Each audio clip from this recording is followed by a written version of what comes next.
وهعاشرهم على مدار 30 سنة، واصحابي واصدقائي هم اللي اهل النوبة، فاللي بيحاول يوقع فيهم ومنهم بقول المكان ده مسدود ومقفول عليه وما جيش ناحيته.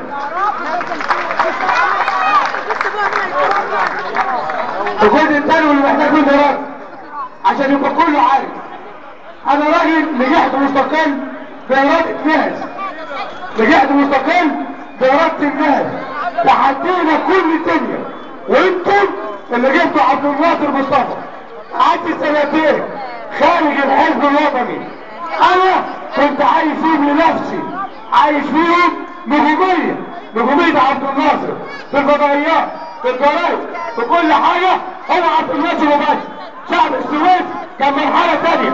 هذا الكلام انا ما رضيتوش لنفسي، انا ما رضيتوش.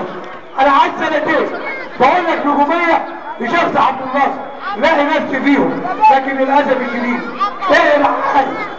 ايه العائد على شعب السويس من بعد سنتين؟ كان المحصلة صفر. دخلت الحزب وبرامجكم انتوا وبموافقتكم انتوا، وانا خدت رايكم انتوا قبل ما اخد الخطوه دي، وانتوا اللي وافقتوا مش انا. ايه اللي تعمل